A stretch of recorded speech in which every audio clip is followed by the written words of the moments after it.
하나님 감사합니다. 하나님 무지한 우리들에게 당신의 말씀을 주시고 계시하여 주셔서 우리의 삶들을 변화시키심을 감사합니다. 주님, 매일매일 매주 듣는 말씀 하나님 한 귀로 듣고 한 귀로 흘려지는 것이 아니라 우리의 삶을 변화시키는 말씀이 될 수 있도록 인도하여 주시옵소서. 예수님의 이름으로 기도하였습니다. 아멘.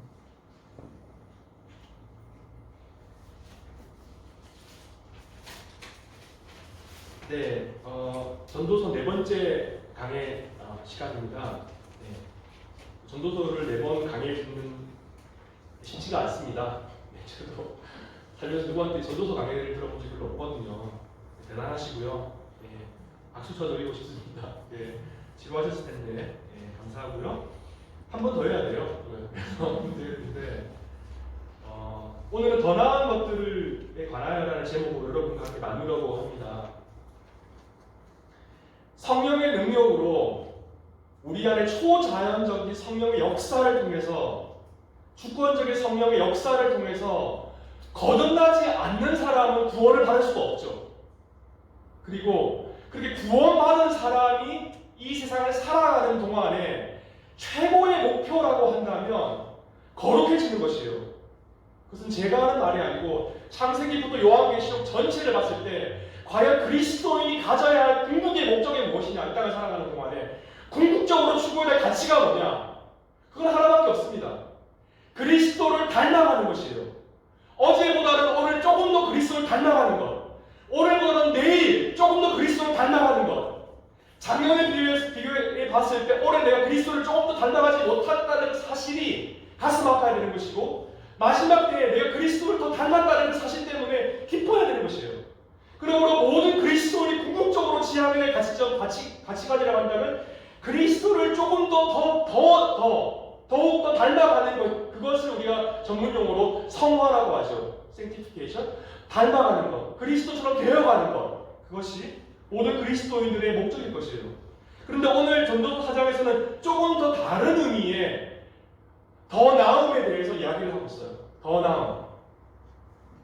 또 영어 이야기를 하자면 제가 좋아하는 잭 니콜슨이 나오는 이보다 더 좋을 수 없다, As Good As It Gets라는 영화가 있습니다. 보신 분 계시죠?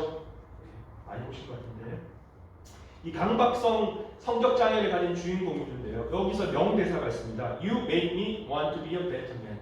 You make me want to be a better man이라는 말을 이제 읽고자 하거든요.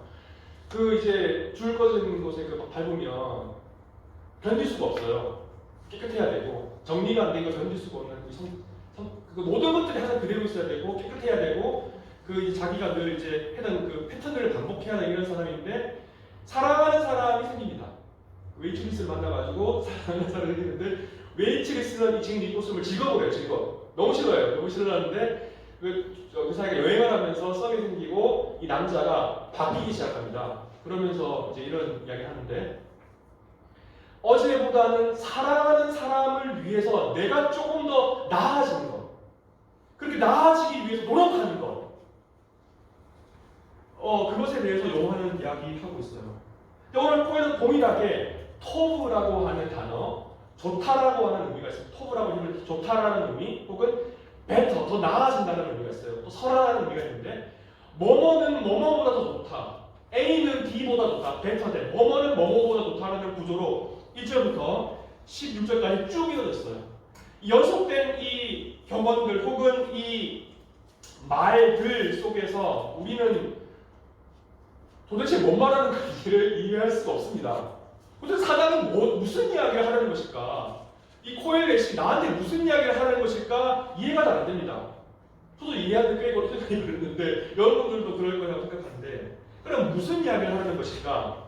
우리 1장과 2장과 3장 우리 공부했잖아요. 그걸 생각해 본다면 크게 1장 1절부터 11절에 우리가 중요한 것을 배웠죠. 그것이 뭐냐면, 이 세상이라고 하는 곳은 무엇인지 알 수 없지만 어떤 패턴들을 반복해서 무한하게 똑같은 행위를 하고 있어요. 인간도 또 동일한 패턴대로 무엇인가 반복된 것들을 이 노동이라고 하는 수고라고 하는 것을 통해서 인류 인간의 역사 속에서 계속해서 반복하고 있고, 이 반복이라고 하는 것이 인간들에게 어떠한 유익도 제공할 수 없다라고 하는 것이 바로 헤벨이라고 하는 선언을 하게 만듭니다.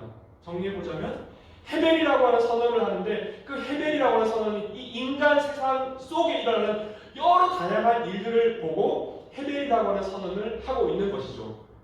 그러면 구체적으로 어떠한 예를 통해서 우리가 헤벨, 이 세상이라고 하는 공간이, 시간이 헤벨인지에 대해서 보자. 그래서 2장부터 3장 봤지 않습니까? 오늘 이 4장은 권력의 문제를 다뤄요.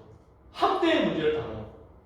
노동의 문제를 다뤄요. 특히 권력과 정치, 제 소개가 정치적이라고 생각이 여기는데 제가 하는 게 아니고 이 4장 전체가 정치와 권력과 학대의 문제를 다뤄요. 정치와 권력과 학대의 문제를 통해서 그러면 왜 이 세상이라고 하는 공간이, 이 시간이 헤벨인지 코엘렛은 우리에게 말해주고 있습니다. 그런데 이 4장 전체는 아까 말씀드린 것처럼 뭐뭐는 뭐뭐보다 좋다라고 하는 그 구조로 짜여져 있습니다. 한번 그 나눠드린 핸드아웃 가지고 계시죠? 보시면서 같이 좀 생각해 보면 좋겠습니다. 먼저 1절부터 3절까지는 압제받는 자들에 대해서 나와요. 여러분들 중에 세번역 성경이 있으신 분도 계실 거고, NIV 성경이나 한국 성경이 같이 있는 분들 대부분이 개역 개정 성경이실 텐데, 제가 첫 시간에 말씀드리는 것 같은데, 그 하나님이 그 히브리어로 말씀하셨지 그 헬라어로 말씀이나 아니면 한국어로 말씀 안 드렸다고 했잖아요. 그래서 번역서마다 번역이 다를 수가 있어요. 여러분 성경책이랑 다를 수가 있다는 거 한번 말씀드리고요. 4장 1절에 보시면 제가 가지고 있는 개역 개정 성경입니다. 내가 다시 해 아래에서 행하는 모든 학대를 살펴보았노라. 보라, 학대받는 자들의 눈물이로다. 그들에게 위로자가 없도다. 그들을 학대하는 자들의 손에는 권세가 있나니 그들에게는 위로자가 없도다. 그러므로 나는 아직 살아있는 사는 자들보다 죽은 지 오랜 죽은 자들을 더 복되다 하였으며, 이 둘보다도 아직 출생하지 아니하여 해 아래에서 행하는 악한 일을 보지 못한 자가 더 복되다 하였노라. 이 본문 속에서는 노동에 대한, 그리고 더 나아가서 압제받는 현실에 대해서 이야기를 하고 있어요. 제가 첫째 시간에 헤벨의 의미를 말씀드렸는지 기억하시는지 모르겠는데, 이 4장 전체를 이해하는 핵심적인 요소가 있어요. 그것은 모순이에요. 모순. 이 세상이 헤벨이고 그 헤벨의 참 의미는 모순이라고 말씀드렸죠. 이 4장은 A라고 하는 이야기를 해놔요. 이렇게 던집니다. 일단 던진 다음에 이걸 믿게 만들어요. 그런데 A라고 하는 것은 부정해버립니다. 그 다음에 바로 그게 아니라고. 그리고 이 B라는 사실을 이야기하면서도 다시 B라는 사실을 부정합니다. 제가 뭔 소리 나냐는 얼굴을 쳐다보시는데, 간단하게 말하자면 그런 모순의 구조를 통해서 코엘렛이 전달하고 싶은 게 있어요. 그것을 이해하는 게 중요하거든요. 첫 번째 코엘렛은 무엇이라고 말하면 모든 학대를 살펴보았다. 가장법이죠. 자기가 모든 학대를 살펴볼 수 없죠. 해 아래에서 행하여지는 모든 학대를 했는데, 코엘렛은 학대를 행하는 사람이라든지 아니면 학대를 받는 사람이고, 학대받는 현실을 관찰하고 있는 지식인이에요. 지식인. 보라, 학대받는 자들의 눈물, 그들의 눈물을 보고 있어요. 그리고 무엇이라고 선포, 똑같은 단어를 두 번 반복해서 말하는데 위로자가 없다. 그리고 위로자가 없다는 말을 해요. 여기 위로자라고 하는 위로자라고 하는 것은 니함이라고 하는 단어인데, 동정심을 뜻하는 것, 혹은 격려의 의미를 가지고 있어요. 그 요셉의 경우에 그런 이야기가 나오는데요. 야곱을 위로한 자녀들. 그 요셉이 그 동생 한 명을 데리고 오고하라고 그러잖아요. 그래서 그 이야기를 했을 때 야곱이 슬퍼합니다. 그 야곱이 슬퍼하는 상황에 자녀들이 야곱을 위로하죠.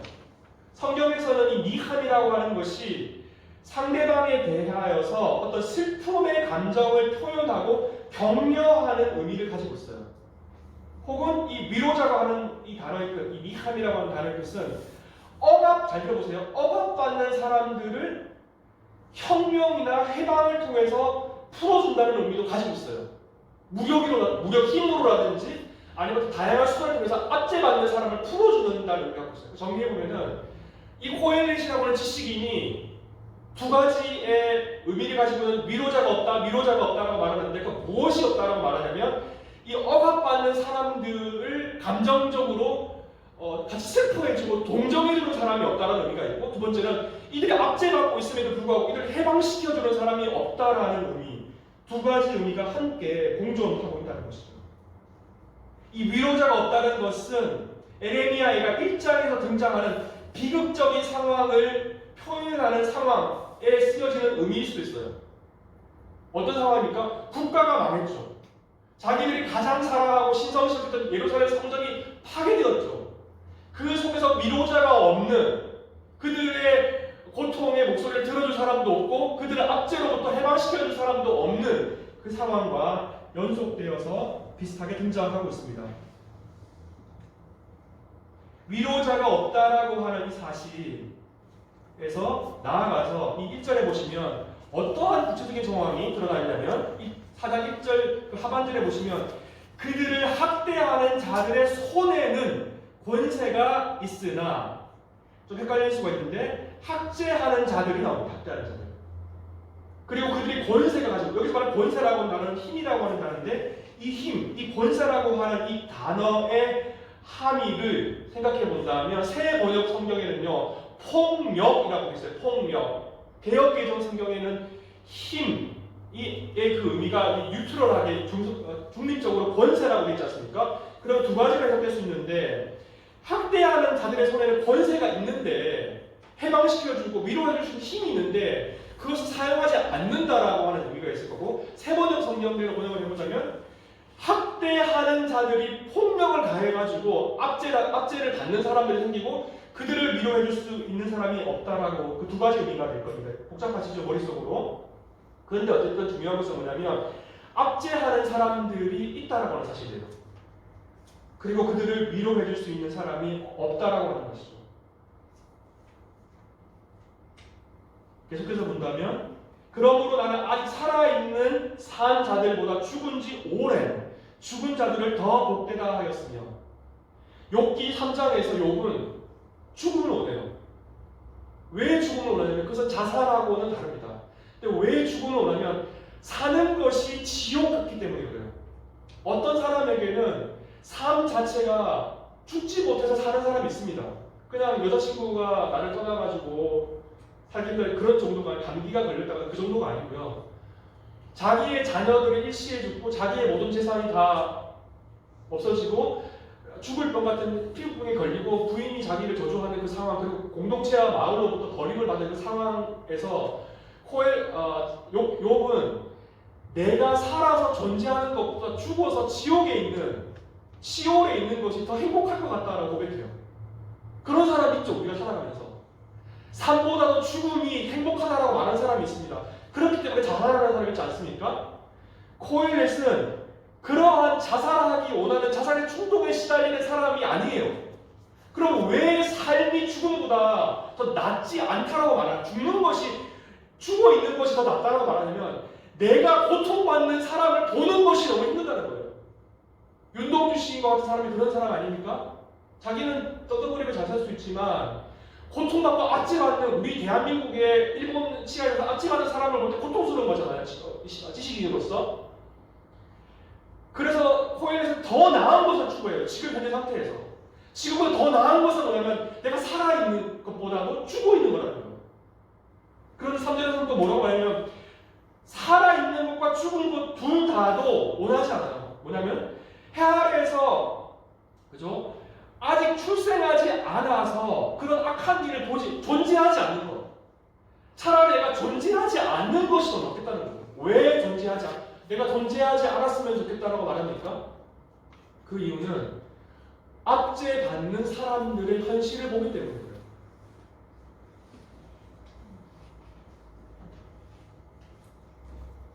코엘렛은 모순된 현실을 보고 있어요. 위로해줄 수 없는 자로서 그 현실을 가슴 아프게 생각해요. 그래 고통스러워해요. 왜냐하면 아무도 그들을 위로해주거나 해방시켜줄 수 없다는 현실 때문에 고통스러워합니다. 물론 코엘렛 속에는 삶 속에 가치가 있죠. 가치는 중요한 것이에요. 그러나 여기서 현재 코엘의 상황에서 상대적으로 좋은 가치가 있어요. 그것은 내가 존재하지 않았으면 하는 그 마음이에요. 그 이유는 압제받는 사람들을 볼 때 권력자의 폭력 속에 시달리고 있는 고통받는 가난한 사람들, 눌린 사람들을 보기 때문이라는 거예요. 그러면 4절부터 6절까지는 뭘 말하냐면 내가 또 본즉 사람이 모든 수고와 모든 재주로 말미암아 이웃에게 시기를 받으니 이것도 헛되어 바람을 잡는 것이거든. 4절부터 6절까지도 이 모순된 현실에 대해서 이야기하고 있어요. 모순된 현실. 어떤 모순된 현실이냐면 첫 번째 4절에 보세요. 여기를 잘 보셔야 돼요. 시기를 받는다. 모든 수고와 모든 재주로 말미암아 내가 재주를 갖고 있기 때문에 내가 어떤 성취를 하고 노동을 해서 다른 사람이랑 질투한다라고 해석할 수 있잖아요. 근데 이것의 정확한 번역은 이것이 아니고 세번역 성경을 보시면 이렇게 나오고 있습니다. 노력과 성취는 바로 사람끼리 갖는 경쟁심에서 비롯되는 것임을 나는 깨달았다. 제가 출판한 첫 번째 아티클은 이 경우에 해당됩니다. 경쟁심 때문에 출판했어요. 제가 오늘날 논문 준비로 바빴는데 박사 논문 준비로요. 저랑 절친이 석사 논문을 출판했더라고요. 저널에다가. 그래서 친구가 자랑하더라고요. 그래서 나는 왜 못했지? 그래서 순간적으로 경쟁심과 질투심이 타올라가지고 그날 바로 보냈습니다. 제가 그날 바로 출판사에 보내가지고 다른 제가 원래 해야 될 일 안 하고 집에서 그걸 해서 보냈어요. 경쟁심이죠. 질투심이죠. 경쟁심과 질투심은 어떤 성취를 가능하게 만들잖아요. 아닌 것처럼 보고 계신데요. 여기서 본문에서 중요하게 생각하는 거라면 노력과 성취는 바로 세 번째 성경에 뭐라고 말하냐면 사람끼리 갖는 경쟁심에서 비롯되는 것임을 나는 깨달았다 라고 하는 것입니다. 개역개정은 다릅니다. 정확한 번역은 여기서 성취라고 번역된 이 단어는 키쉐론이라고 하는 단어인데 구약 성경에서 전도서에만 발생하는 단어예요. 이것은 이윤을 뜻합니다. 이윤. 그리고 경쟁심은 키네아라고 하는 단어인데 이것은 이 키네아라고 하는 단어 경쟁심을 보면 질투심이에요. 질투심. 그리고 미움 혹은 고통 혹은 열심을 해요. 그러니까 열심과 고통과 정의와 이게 다 포함되어 있는데 가장 중요한 것은 뭐냐면 내가 다른 사람에 대해서 느끼는 경쟁심과 질투심이 바탕에 깔려있어요. 그러니까 인간 역사의 많은 성취와 이윤과 많은 것들이 어떤 부분에서 보면은 경쟁심과 질투심을 통해서 이루어진 거라는 거예요. 그 모티베이션이 그 원인을 분석해 본다면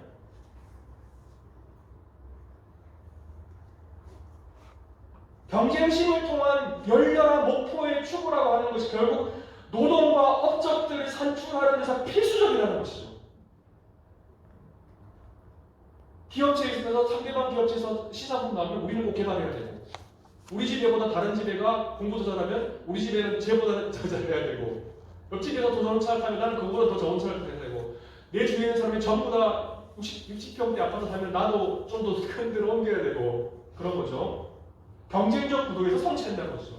그러면 성취를 위해서는 경쟁심이 좋은 것이잖아요. 경쟁심은 좋은 것이에요. 적절한 경쟁심이 있어야만이 이 사회가 돌아가요. 경쟁심이 없는 사회에는 그 잘 안 돌아가지 않습니까? 그게 자본주의의 기본적인 바탕이 되는 겁니다. 그런데 즉각적으로 코엘렛은 그렇지 않다라고 해요. 뭐라고 말하냐면 이것도 헛되이 바람을 잡는 것이다. 바람을 잡는 것이니까 말씀드렸죠. 바람을 잡는 행위는 어리석다라는 거예요.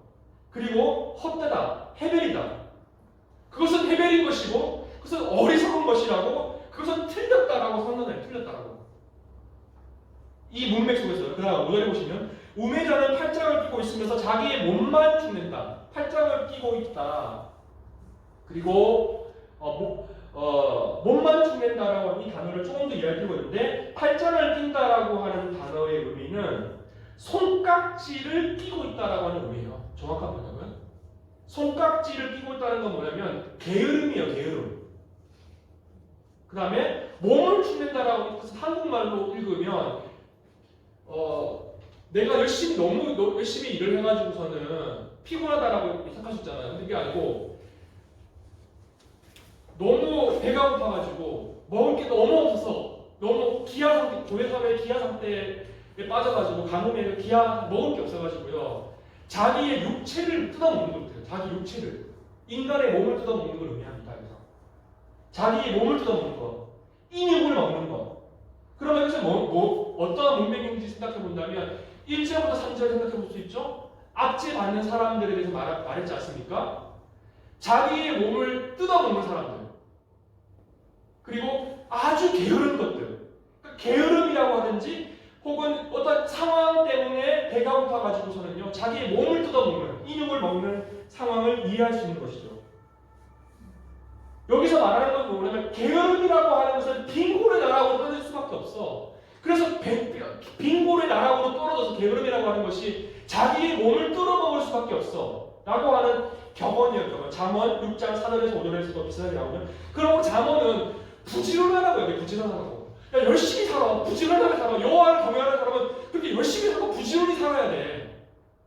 그런데 코엘에서는 그런 압제받는 사람들의 현실을 이야기하고 있죠. 그런데 어쨌든 여기서 말하고 싶은 말은 뭐냐면, 그렇게 게으른 사람들 혹은 어떤 사회적인 환경 속에서 게으를 수밖에 없는 사람들, 먹을 게 없는 사람들, 그것이 좋지 않다라고 하는 의미로 이 본문을 사용하고 있습니다.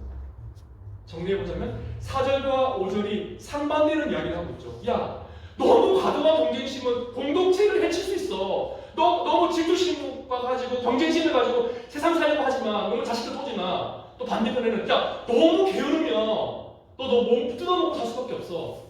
가난해질 수밖에 없어. 좀 열심히 살아봐. 상반되는 모순되는 현실을 이야기하고 있죠. 그러면 코엘렛은 부지런의 중요성에 대해서 말하고 싶은 것일까? 그 다음 보시면 6절에 보시면 두 손에 가득하고 수고하여 바람을 잡는 것보다 한 손에만 가득하고 평온함이 더 나으냐. 야, 너무 경쟁심과 질투심에서 살아가는 것도 안 좋은 거야. 그리고 너무 게으른 것도 안 좋은 거야. 그런데 말이지, 그 중에서 핵심적인 가치가 있어. 뭐냐면 두 손에 가득해서 살지 마. 너무 돈 그러면서 살지 마. 쉼이 있는 삶을 살았으면 좋겠어. 휴식이 있는 삶을 살았으면 좋겠다는 것이죠. 평온함이 더 낫다. 두 손으로 가득해서 쥐어잡고 열심히 수고하면서 인생을 살아가는 것보다도 한 손으로만 일하고 쉼과 휴식이 있는 삶이 더 낫다라고 하는 것이죠. 여기서 편안한 것, 이 단어는 조용함과 인내심과 휴식을 의미해요. 그 속에서 모순을 이야기하고 있어요. 과도한 공동체를 파괴하는 질투심도 안 좋은 것이고, 자기 자신을 파괴하는 게으름도 안 좋은 것이고, 이 두 가지 양단의 극단 속에서 나 자신이 쉼과 휴식을 누리면서, 이것은 무엇에 대한 강조를 해줍니까? 코엘에서 무엇을 강조합니까? 지금 여기서 누려라, 즐거움을 추구해라고 연결되는 것이죠. 적절한 노동과 휴식이 있는 삶에 대해서 이야기를 하고 있어요. 그럼 7절에서 8절까지 뭐라고 하느냐? 홀로 사는 사람의 수고로움에서 말해요. 결론부터 말하면 코엘렛이 적대시하는 것은 뭐냐면 혼자 사는 겁니다. 혼자 사는 거. 요즘에서 많이 말하는 것은 뭐 혼밥 이런 개념이 아니고요. 잘 보세요. 7절에 보면 뭐라고 말하냐면 내가 또 다시 해아래에서 헛된 것을 보았도다. 어떤 사람은 아들도 없고 형제도 없이 홀로 있으나 그의 모든 수고에는 끝이 없도다. 또 비록 그의 눈은 부요를 족하게 여기지 아니하면서 이르기를 내가 누구를 위하여 이같이 수고하고 나를 위하여 행복을 누리지 못하게 하는가 해도 이것도 어때요? 불행한 노고다. 이 7절과 8절은 4장 전체에서 가장 중심부에 위치하고 중심부에 위치하고 있어요. 중심부에. 근데 그게 부정적인 이야기를 하고 있죠. 이 내용이 무엇에 대해서 말하고 있냐? 이 4장 8절의 첫 부분을 보면은 이렇게 좀 풀어서 설명해요. 한 남자가 있다. 동반자가 없고 아들도 형제도 그에게 없다. 이 동반자라고 하는 단어는 두 번째를 의미해요. 두 번째. 친구가 될 수도 있고 종이 될 수도 있고 아내가 될 수도 있겠어요. 근데 여기서 만약에 의미하는 바가 아내라고 한다면 이 사람은 하나님이 허락한 어마어마한 즐거움을 이미 상실한 사람이에요. 왜냐하면은 9장에 가면 그 이야기 나와요. 아내와 함께 삶을 즐기라고. 또 아들과 형제가 없다라고 하는 것은 생물학적인 그런 아들이나 형제가 없다라고 하는 의미가 있을 수도 있겠지만은 또 다른 의미는 아들과 형제와 관계가 안 좋구나, 관계가 끊어졌구나. 그 다른 타인, 가족의 타인과 벽치고 살아가는 사람은 우리예요. 저도 어제 아내랑 좀 싸웠거든요. 그래서 아내랑 싸워가지고 조금 냉전이 있어요. 조금 냉전이 있는데 별거를 한다든지 그런 관계성이 완전히 끊어진 것을 의미하고 있습니다. 또 다른 의미는 타인과 친밀한 관계 속에 있지 않는 의미를 뜻할 수도 있겠어요. 근데 여기서 중요한 것은 뭐냐면 친밀한 관계가 없이 혼자 살아가는 남자라고 하는 거죠. 친밀한 관계가 없이 혼자. 그런데 그 핵심은 그 다음에 나옵니다. 그의 모든 수고에는 끝이 없다. 여기서 수고라는 말이 나오고 끝이라고 하는 이야기 나오는데 여기서 그 세번역 성경은 좀 다른데요. 어쨌든 여기 끝 이 의미는 종말을 의미합니다. 그러면 이 의미가 무엇이냐? 모든 수고에는 끝이 없다. 이것은 뭐냐면은 끊임없이 워커홀릭으로 살아가는 걸 얘기하게 돼요. 계속해서 노동하는 거. 밤이고 낮이고 제가 제일 싫은 게 주말에 직장 나오라는 저기 과장님이었거든요. 직장 나갈 때 일요일 날로 나오라고 해요.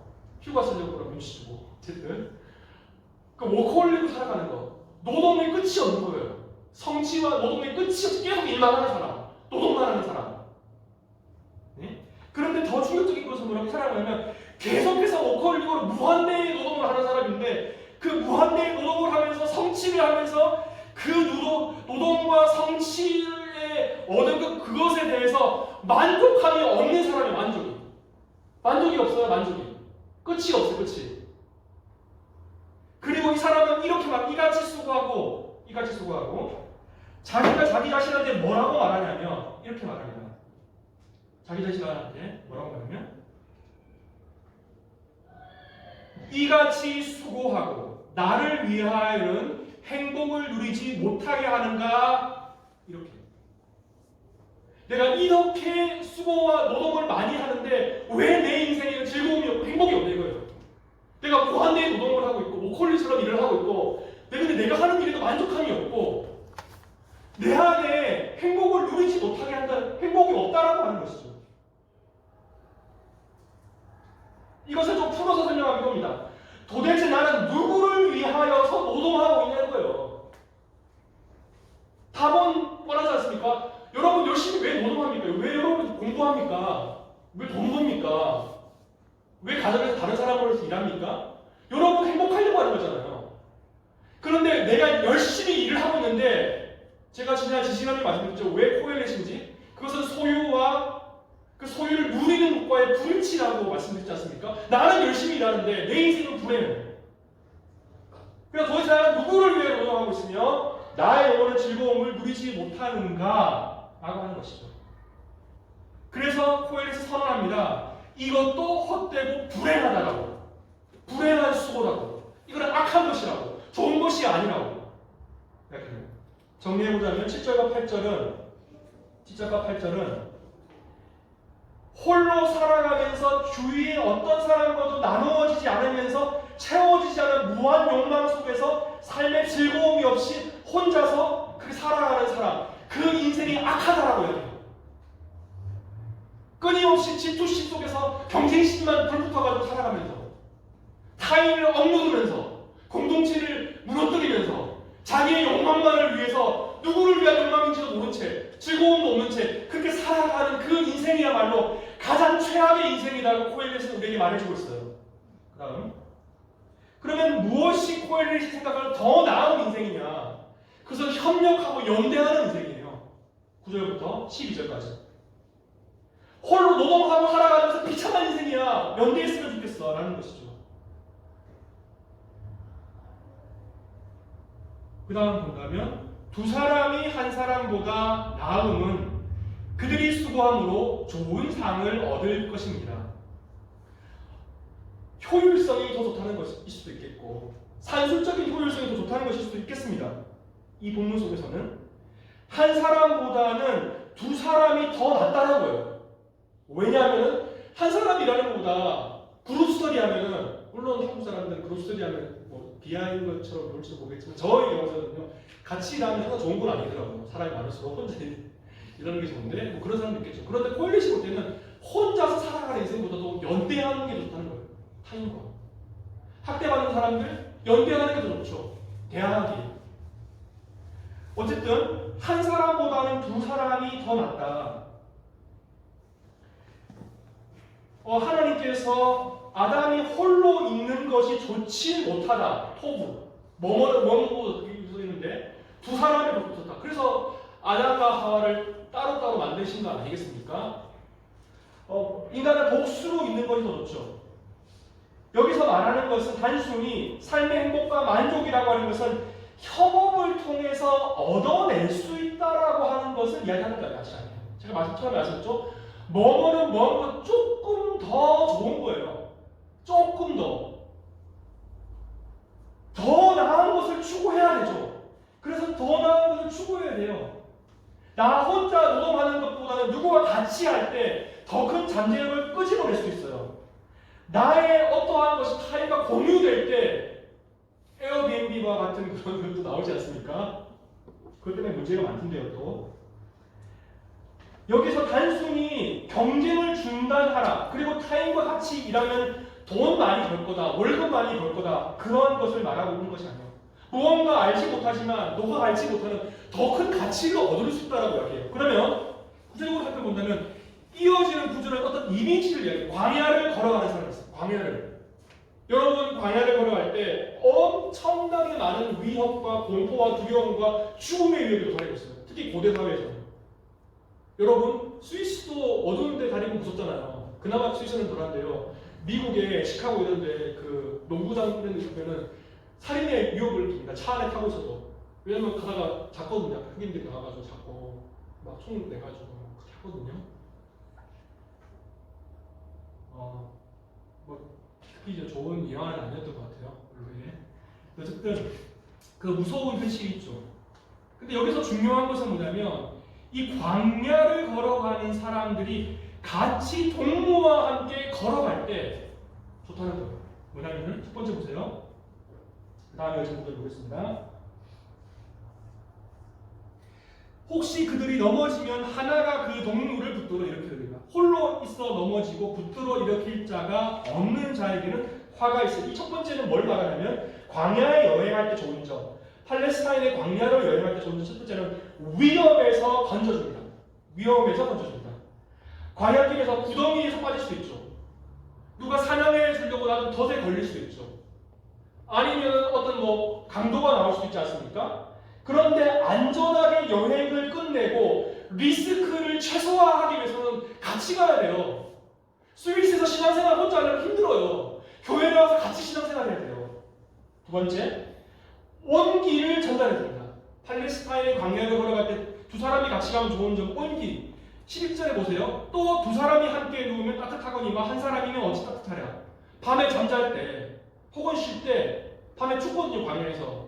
그런데 어차피 내가 가진 온기 더해지고 또 없는데 온기를 혼자 있으면 추워지고 얼어서 죽잖아요. 근데 부둥켜 안고 있으면 스스로를 보호하고 생존할 수 있잖아요. 생존의 확률을 높이는데 같이 있는 것이 좋다는 거예요. 세 번째는 뭐냐면 적의 위협에 맞설 수 있어요. 그 다음 구절에 보면 두 사람이, 그 다음에 12절에 보면은 한 사람이면 패하겠거니와 두 사람이 맞설 수 있나니 세겹줄은 쉽게 끊어지지 아니하느니라. 그러니까 어떤 전쟁의 상황이든 혹은 어떤 도둑을 만났을 때 두 사람이 있으면 이기기 쉽다는 거예요. 그 다음 세겹줄은 쉽게 끊어지지 아니하느니라. 두 명 이야기만 했는데 야, 세 명이면 얼마나 그래서 좋겠니? 그러니까 많이 연대할수록 더 많이 도둑들이 함께 연대할수록 더 좋은 것이라고 이야기를 하고 있어요. 그 다음 13절에서 16절은 권력의 헛됨에 대해서 이야기를 하고 있습니다. 시간이 없어서 빨리 설명을 드리면 13절에서 16절의 번역이 어떤 번역을 보더라도 해석하기가 힘들어요. 이게 무슨 소리인지가 이야기가 잘 안 됩니다.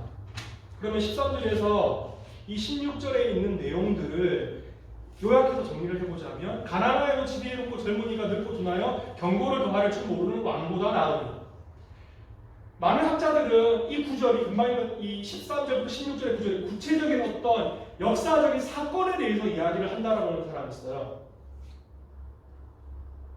사울과 같은 위대한 왕이 있을 때 어린아이와 같은 소년인 목동 다윗이 나타났죠. 많은 사람들은 사울을 추종했죠. 그런데 그 권력의 중심이 사울에서 옮겨갔어요. 왜 옮겨갔습니까? 권력이.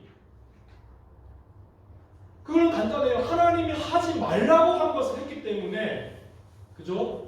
사무엘이 하나님을 버렸고 또 다른 권력을 찾을 것이라고 말했죠. 그런데 또 중요한 것이 있어요. 어떠한 행위를 했을 때, 다윗이 어떠한 행위를 했을 때 대중들은 누구에게 더 열광했냐면 전쟁에서 이기고 돌아온 왕이 아니고 그 전쟁에서 영웅적인 기계를 발휘했던 다윗을 더 좋아했어요. 대중들의 변덕이죠, 변덕. 지금 13절에서 16절에서는 여러 가지 것들을 이야기하고 있어요. 그 중에 한 가지가 뭐냐면 대중들은 변덕스럽다라고 하는 것을 이야기하고 있어요. 또 다른 중요한 것은 뭐냐면 늙고 지혜가 없는 왕, 다른 사람의 조언이라고 하는 눈꽃만치도 듣지 않는 왕관왕, 자기 혼자서 권력을 다 장치하고 다 가지고 있는 것처럼 말해서 옆에 아첨하는 신하밖에 없어요. 그래서 본문에 뭐라고 말합니까? 이렇게 말하지 않습니까? 늙고 둔하여 경고를 더 받을 줄 모르는 왕, 타인의 말이라고 하고 절대 듣지 않는 사람, 지혜 문학에서 가장 경계하는 사람이에요. 지혜 문학에서는요, 타인의 말을 들으라고 해야 돼요. 듣지 않는 것은 멸망하는 길이에요. 그런데 뭡니까? 두 명의 사람을 개조하고 있어요. 지혜로운데 젊은입니다. 여러분, 장어에서는요, 누가 더 지혜로우냐면 나이가 많은 사람이 지혜롭죠. 첫 번째 시간 말씀드렸죠. 왜 그런지. 그런데 여기서 반대되는 이야기를 하고 있어요. 젊은데 지혜로운 사람이 있어요. 근데 나이가 많고 왕인데 권력을 가지고 있는 사람인데 압제자의 위치에 있는 사람인데 딴 사람만 안 들어요. 그런데 14절 보면 그는 자기의 나라에서 가난하게, 그라는 단어가 누구를 가르치는지는 확실하지 않은데 감옥에서 나와 왕이 되었습니다. 14절의 주어는 13절의 젊은이. 어떤 이유인지 알 수 없지만 감옥에 들어갔었어요. 이 늙은 왕이 있을 동안에 감옥에서 옥살이를 했어요. 사람이. 옥살이를 했는데 옥살이 하다가 나와가지고서는 왕이 됐어요. 권력이 바뀌는 상황을 이야기하고 있죠.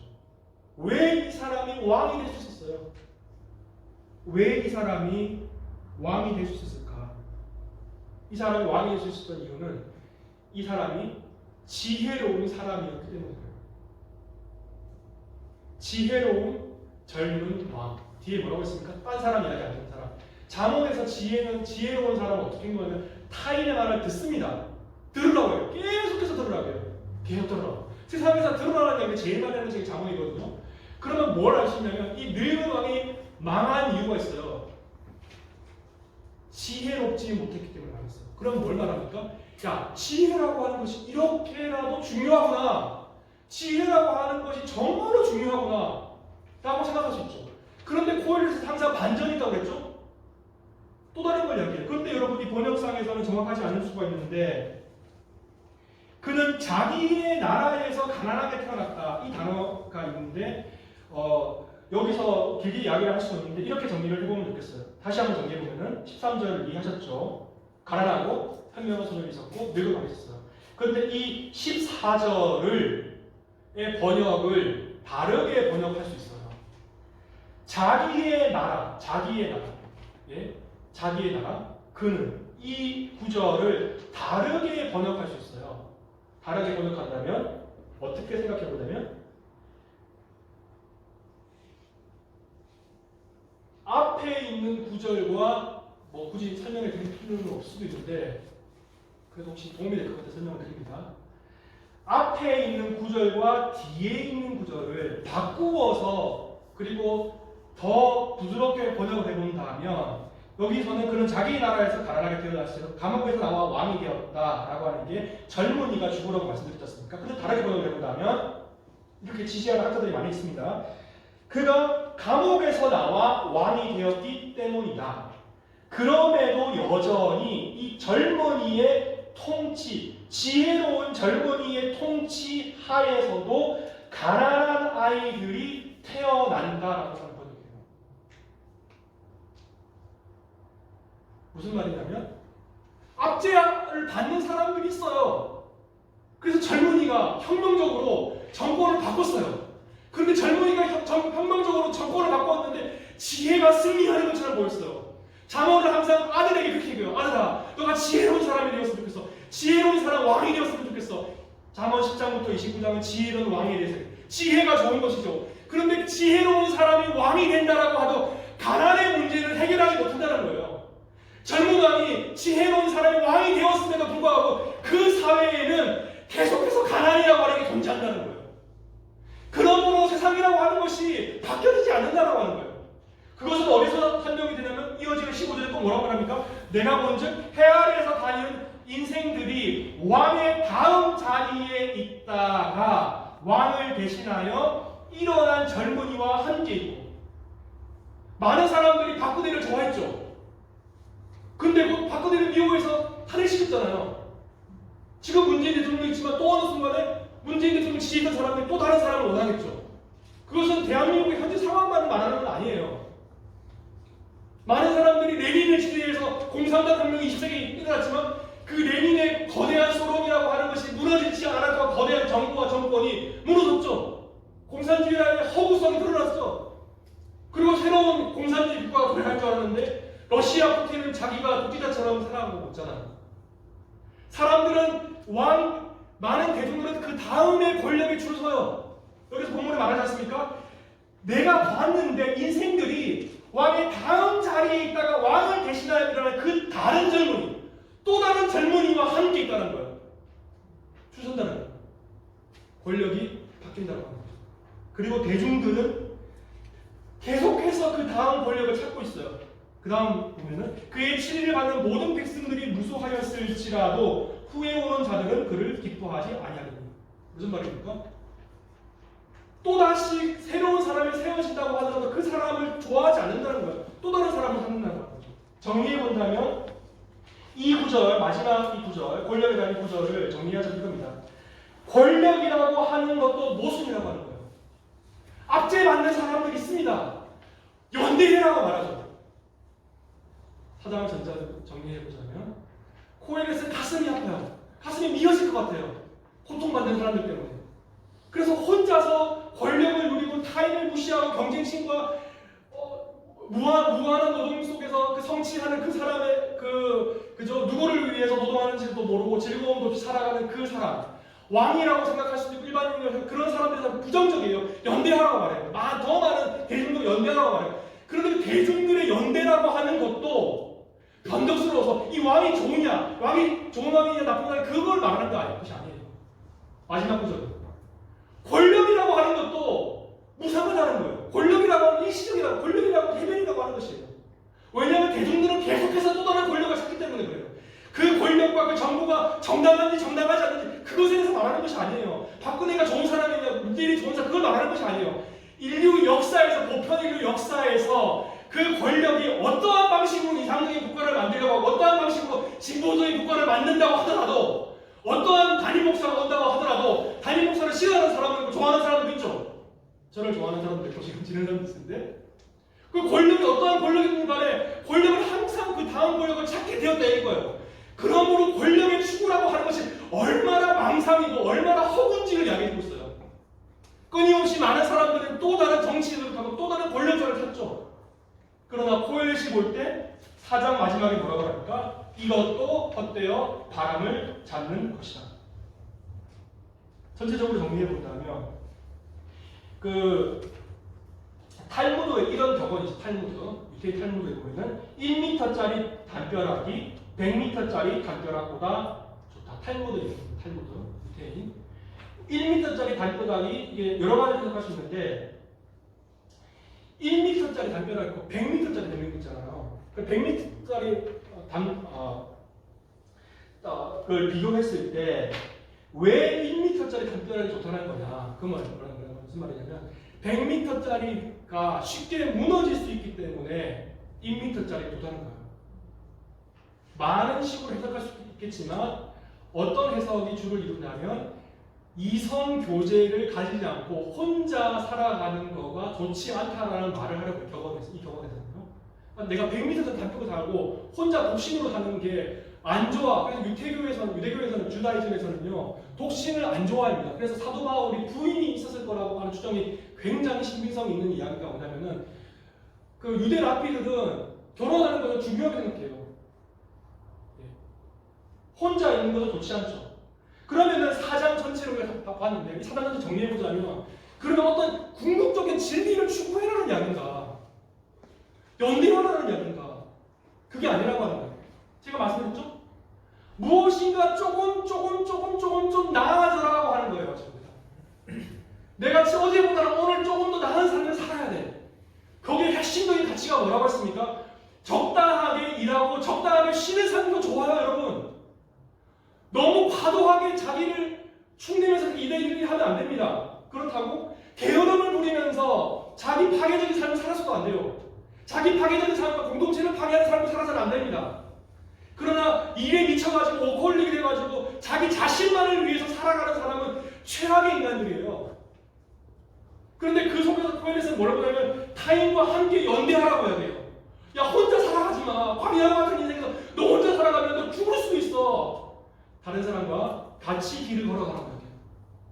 그러면 계속해서 연대하고 누군가 군중들이 같이 있는 게 좋은 거냐? 그렇지 않다. 왜 좋지 않냐면 권력이라고 하는 것 때문에.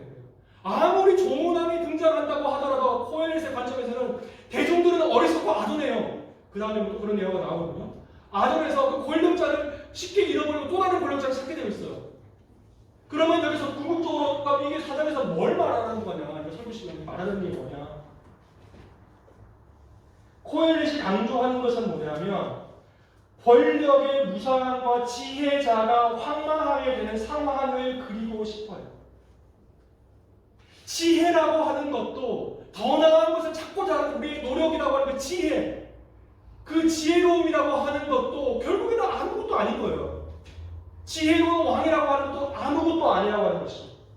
끊임없이 동의함과 동의하지 않는 것과 모순과 A와 B와 C와 그 반박들을 만들어내면서 이게 맞다, 이게 맞다, 이게 맞다 하면서 그 본질적인 가치는 뭐냐면 인간들이 추구했던 인간들이 더 좋게 여기는 가치를 지금보다 더 나은 어떠한 것을 추구하죠. 우리는 더 나은 편리함, 더 쉽게 하는 것, 세탁기도 따뜻하게 만들어주는 그런 트럼 세탁기가 좋고 좋은 것을 끊임없이 추구하고 권력도 좋은 것을 끊임없이 추구하고 그래서 더 연대하고 바벨탑을 쌓는 것처럼 더 연대하고 더 지혜로운 사람이 되려고 하지만 그러나 그 속에서 코엘렛이 발견하는 것은 궁극적으로 헤벨이라고 하는 것이죠.